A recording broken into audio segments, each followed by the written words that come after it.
नमस्कार दोस्तों, आज मैं आपको आईबीएस मतलब इरिटेबल बाउल सिंड्रोम के बारे में बताऊंगा और कुछ जानकारी दूंगा। कौन कौन सी उसकी होम्योपैथिक मेडिसिन्स हैं उसके बारे में भी बताऊंगा। तो मैं वाई के गुप्ता, मेरे YouTube channel HM4U Roorkee, that is homeopathic medicine for you Roorkee में आपका बहुत बहुत स्वागत है दोस्तों। तो चलिए शुरू करते हैं।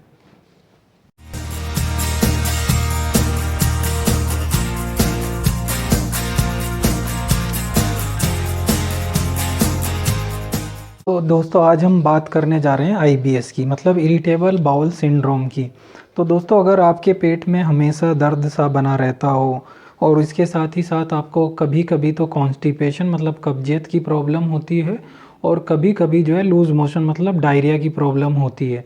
तो अगर ये तीनों लक्षण साइमल्टेनियसली आपको दिखते हैं, मतलब कभी कभी पेट में दर्द एक बना रहता हो हमेशा ही, या कभी कभी और साथ साथ उसमें आपका कॉन्स्टिपेशन हो, कभी तो मान लें आपको कॉन्स्टिपेशन हो गया और कभी लूज़ मोशन होने लगे, तो अगर ये लक्षण आपको दिखाई देते हैं तो आपको आईबीएस की प्रॉब्लम है, इरिटेबल बाउल सिंड्रोम की प्रॉब्लम है। अब देखिए दोस्तों, इसमें तीन वर्ड है आईबीएस मतलब इरिटेबल बाउल सिंड्रोम। यहाँ पे जो इरिटेबल का मतलब होता है चिड़चिड़ा हो जाना किसी चीज़ का, और बाउल का मतलब होता है हमारी आंत, बड़ी आंत मतलब बिग इंटेस्टाइन, और सिंड्रोम का मतलब सिम्टम्स।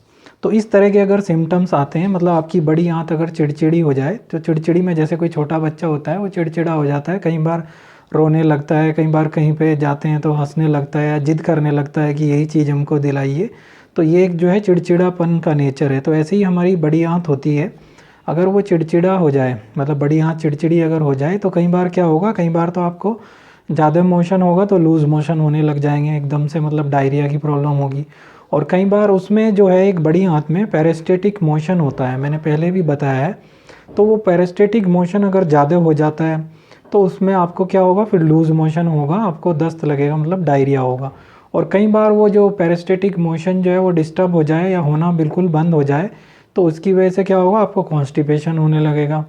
और जो आंत में जो है हमारे जैसे खाना जाता है और जो भी मल जाता है, तो वो दोनों चीज़ जाती है, मतलब तो उसमें कोई सेंसिटिविटी आ जाए ज़्यादा बड़ी आंत में, अगर लार्ज इंटेस्टाइन इज सेंसिटिव, तो फिर जो है आपको उसमें एक दर्द भी बना रहेगा, then you feel the problem of pain.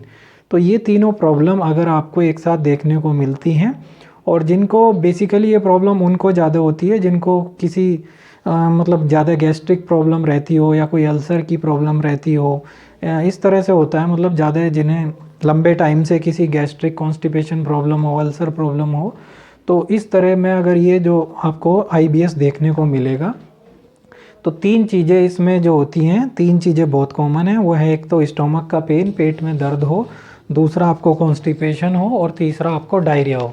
तो ये तीनों चीज़ें अगर आपको देखने को मिलती है तो आपको आईबीएस है। तो ये ऐसा होता क्यों है, due to improper motion of large intestine. वही जो मैंने बताया, पेरिस्टेटिक मोशन अगर बिगड़ जाए, उसका पेरिस्टेटिक मोशन ठीक ना हो पाए, तो ये होता क्या है, हमारी आंत में इस तरह से एक जो है आंत होती है स्प्रिंग की तरह। तो यहाँ से जैसे खाना यहाँ गया और जो भी मल है उसमें वो यहाँ गया, फिर ऐसे गया ऐसे गया, तो एक स्प्रिंग एक्शन है। वो स्प्रिंग एक्शन अगर आपका बिगड़ जाए या इम्प्रॉपर हो जाए, उसका मोशन जो है सही ढंग से ना हो, तो इसको बोलते हैं पेरिस्टेटिक मोशन।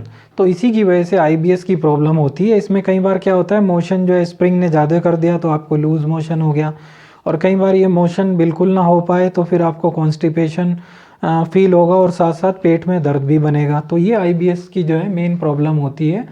बात करते हैं इसके साइन और सिम्टम के बारे में। जैसे मैंने बता ही दिया, इसमें पेन, कॉन्स्टिपेशन और लूज़ मोशन, ये तीनों प्रॉब्लम आपको देखने को मिलती हैं। जैसे आपको सुबह को तो लूज़ मोशन हो गया और फिर शाम तक कॉन्स्टिपेशन बनने लगा और पेट में दर्द होने लगा, तो ये तीन इसके मेन प्रॉब्लम है। और इसमें आपको यू फील एंजाइटी, चिड़चिड़ापन सा एक महसूस होगा, क्योंकि ये खुद में ही एक चिड़चिड़ापन है, तो आपको भी इसमें चिड़चिड़ापन सा एक महसूस होगा। तो इसके अगर कॉजेज़ की बात करते हैं दोस्तों, कॉजेज़ इसके अननोन हैं, लेकिन कुछ थ्योरियाँ हैं जो इसको सपोर्ट करती हैं। जैसे पहली है, अगर स्ट्रेस थ्योरी है, सब चीज़ों का मूल है, तो स्ट्रेस अगर आप ज़्यादा टेंशन लेते हैं, तनाव लेते हैं किसी कारण से, या ज़्यादा चिड़चिड़ा रहते हैं, तो इसकी वजह से आपको आईबीएस की प्रॉब्लम हो जाती है। फिर है कुछ पोस्ट इन्फेक्शनल थ्योरी है, जैसे आपको लंबे टाइम तक किसी गैस्ट्रिक प्रॉब्लम रही हो या अल्सर रहा हो पेट में, पेट ज़्यादा फूलता हो या डाइजेशन अच्छा ना हो, तो ये इसकी सारी पोस्ट इन्फेक्शनल थ्योरी हैं। फिर कुछ फंगल इन्फेक्शन अगर आपके स्टोमक में हो जाए कई बार, जैसे बाहर का कुछ आपने खा लिया हो जहाँ ज़्यादा साफ़ सफाई ना रहती हो, तो उसके कारण आपको जैसे लूज़ मोशन हुआ और फिर आईबीएस की प्रॉब्लम होगी। तो एक्चुअली में इस तरह से आईबीएस की प्रॉब्लम बढ़ती है कि फंगल इन्फेक्शन कहीं से आपको लग गया, बाहर कोई आपने कोई ऐसी चीज़ खा ली जहाँ ज़्यादा सफाई वगैरह ना रहती हो, तो इसके कारण से भी आपको आईबीएस की प्रॉब्लम जो है हो सकती है। और तीसरा इसमें एक और चीज़ है, जैसे आपके बॉडी में, सबकी बॉडी में हमारी बैक्टीरिया होते हैं प्रॉपर डाइजेशन के लिए। तो कई बार क्या होता है कि उनकी ग्रोथ जो है, मोर ग्रोथ हो जाए, अगर उनकी ग्रोथ जो है ज़्यादा हो जाए बैक्टीरिया की, तो इस कारण भी आपको आईबीएस होने लगता है। तो इस केस में भी आईबीएस की प्रॉब्लम मोस्टली देखने को मिलती है कि जो है अगर जो बैक्टीरिया हैं वो एक मात्रा से ज़्यादा हो जाएं, तो इसके कारण भी ये इसके साइन एंड सिम्टम है। अगर ज़्यादा हो जाएं तो फिर आईबीएस की प्रॉब्लम हो जाती है। मतलब एक सर्टेन लिमिट में होने चाहिए वो गुड बैक्टीरिया की ग्रोथ भी, अगर नॉर्मल ग्रोथ से वो ज़्यादा होते हैं तो भी आपको आईबीएस की प्रॉब्लम हो जाती है। तो ये तो थे दोस्तों इसके लक्षण और काजेज। अब चलते हैं जो मेन हमारा मुद्दा है वो है होम्योपैथिक मेडिसिन का, कौन कौन सी इसमें होम्योपैथिक मेडिसिन इफेक्टिव है। तो दोस्तों जो सबसे पहली होम्योपैथिक मेडिसिन आईबीएस में बहुत ज़्यादा इफेक्टिव है दोस्तों है वो है नक्स वोमिका। नक्स वोमिका एक रामबाण मेडिसिन है आईबीएस के लिए। नक्स वोमिका तो आप जानते ही हैं बहुत ज़्यादा इफेक्टिव मेडिसिन है। अगर आप ज़्यादा अल्कोहल पीते हैं, नॉन वेज खाते हैं, या मतलब सेडेंट्री लाइफ जीते हैं, या टाइम से सोते नहीं, खाने पीने का टाइम नहीं है, अल्कोहल भी पी लेते हैं, तो उसके लिए नक्स वोमिका बहुत ही ज़्यादा इफेक्टिव मेडिसिन है। ये गैस के लिए, कब्जियत के लिए, कॉन्स्टिपेशन के लिए, डायरिया के लिए, इन सब के लिए बहुत ही ज़्यादा इफेक्टिव मेडिसिन है। तीसरा, अगर आपको पेट में दर्द हो, मतलब बहुत ज़्यादा मुरेड रहती हो, तो भी नक्स वोमिका बहुत ज़्यादा इफेक्टिव मेडिसिन है। नक्स वोमिका को दोस्तों आपको 30 पोटेंसी में यूज़ करना चाहिए, बहुत ही ज़्यादा इफेक्टिव मेडिसिन है।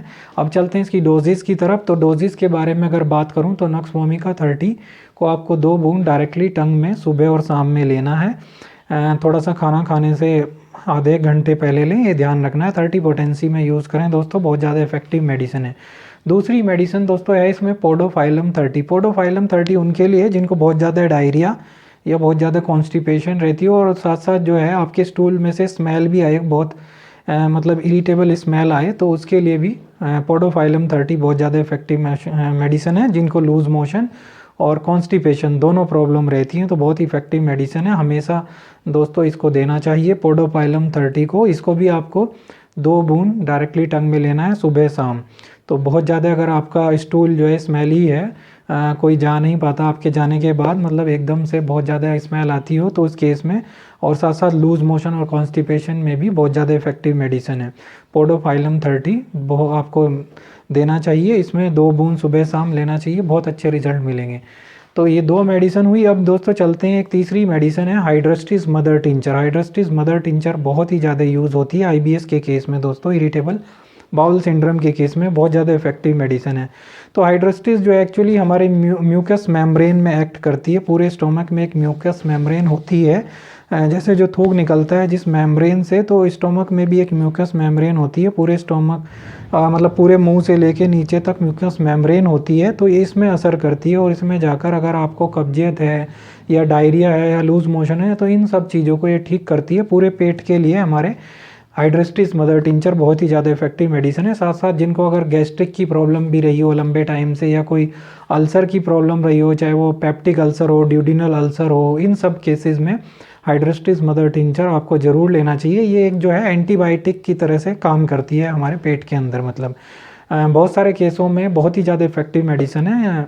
आमतौर पर बड़ी बड़ी बीमारियों में भी इसको दिया जाता है, जैसे स्टोमक कैंसर के भी अगर कुछ चांस बनते हो, या आपको अल्सरेटिव कोलाइटिस हो, कुछ भी ऐसी प्रॉब्लम हो बड़ी, मतलब जैसे आईबीएस के साथ में मैंने बताया ही, ड्यूडिनल अल्सर हो, पेप्टिक अल्सर हो, गैस्ट्रिक अल्सर हो, इन सब में काम आती है। तो हाइड्रोस्टिक मदर टिंचर को भी आपको दोस्तों मदर टिंचर में लेना है, चाहे डॉक्टर एक्वेक की लें, एसबीएल की लें, या डब्ल्यूएसआई की लें। तो इसको लेने का तरीका क्या है, 20 बूंद इसकी आधे कप पानी में 15 से 20 बूंद आपको दिन में 2 से 3 बार लेनी है। और इन सभी मेडिसिन्स में मैं ऑलरेडी हमेशा बता चुका हूँ पहले भी, कि इन सब मेडिसिन्स टू मेडिसिन गैप रखिए कम से कम 15-20 मिनट या आधे घंटे का।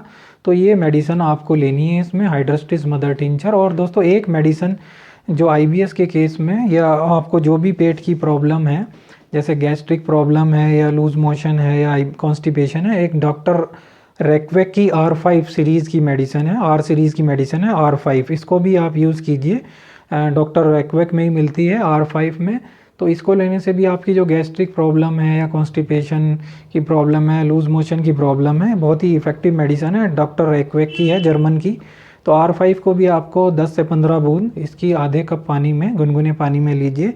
तो ये जो मेडिसिन है ये भी बहुत ज़्यादा इफेक्टिव मेडिसिन है। इसको रेगुलरली आप जो है, जिनको IBS की प्रॉब्लम एक लंबे टाइम से है, तो वो इन मेडिसिन को कम से कम 5-6 महीने तक यूज़ करें, बहुत ही अच्छे रिजल्ट मिलेंगे आपको। एक बार मैं फिर से आपको मेडिसिन बता देता हूँ। पहली मेडिसिन है नक्स वोमी जो बहुत ही ज़्यादा इफेक्टिव मेडिसिन है, 30 पोटेंसी में 2 बूंद लेनी है सुबह शाम।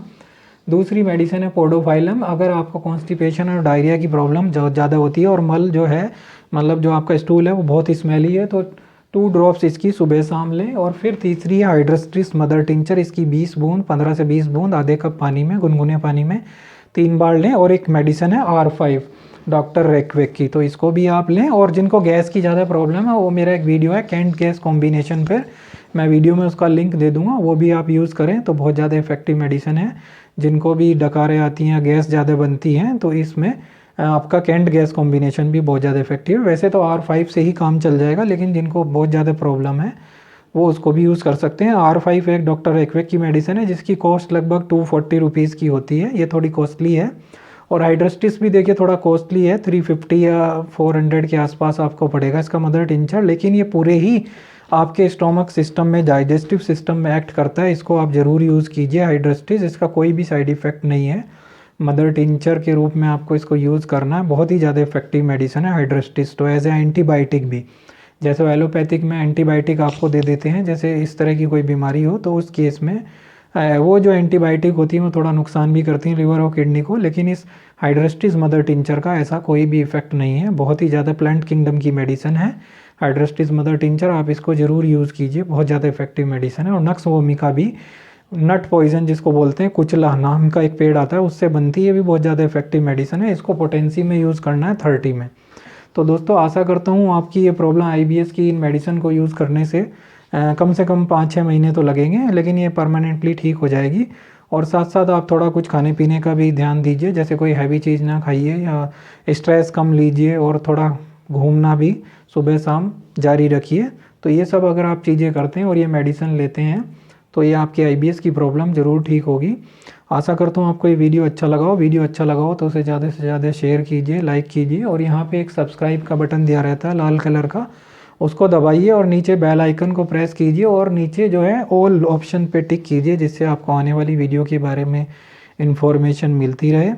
मैं ऐसी वीडियो लाता रहता हूँ। आप ऑलरेडी मेरे चैनल HM4U रुड़की में जाके अपने डिजीज़ से रिलेटेड जो भी आपको डिजीज़ हो उससे सर्च कर सकते हैं। धीरे धीरे हम सारी वीडियो, सारे डिजीज़ से रिलेटेड वीडियो अपलोड करते जा रहे हैं, जैसे जैसे हमारा टाइम लगता है। और जिसको कोई भी प्रॉब्लम हो वो कमेंट बॉक्स में कमेंट करे, जो भी प्रॉब्लम हो हम उसकी रिप्लाई ज़रूर करेंगे। तो दोस्तों मेरे चैनल HM4U रुड़की में बने रहने के लिए आपका बहुत बहुत धन्यवाद। Thank you very much.